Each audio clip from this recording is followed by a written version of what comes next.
పోతులూరు వీరబ్రహ్మేంద్ర స్వామి వారు సాక్షాత్తు విష్ణుమూర్తి.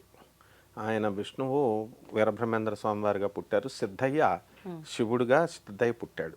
కాలజ్ఞానం అంతా రాసి కొన్ని మాత్రమే ఉంచి మిగతావంతా కూడా బరీ చేసేసారు, కప్పెట్టేశారు చింత చెట్టు కింద. తన తెలియకూడదు కదా, మొత్తం దుర్వినియోగం చేస్తారన్న ఉద్దేశంలో. ఆ చెప్పిన కొన్ని శాంపుల్స్లోనే ఆయన ఏం చెప్పారు, జల ప్రళయాలు వస్తాయన్నారు, వచ్చినాయి. తర్వాత చక్కగా ఈ 2025 సంవత్సరం నుంచి ఈయన ఒక్కటే చెప్పిందే కాకుండా నాస్ట్రోడామస్ ఫ్రాన్స్కి చెందిన ఆస్ట్రాలజరు, తర్వాత వంగా బాబా కళ్ళు లేనటువంటి ఆమె బల్గేరియన్ దేశస్తురాలు ఆస్ట్రాలజరు, వీళ్ళంతా కూడా చెప్పారు 2025 నుంచి అని వీళ్ళు చెప్పారు. బ్రహ్మం గారు ఏం చెప్పారంటే మీనరాశిలోకి శని ప్రవేశించిన తర్వాత అన్నారు. మనకి మీనరాశిలో నుంచి శని ఎప్పుడు ప్రవేశించాడంటే మార్చి 29, 2025 సంవత్సరంలో ప్రవేశించాడు.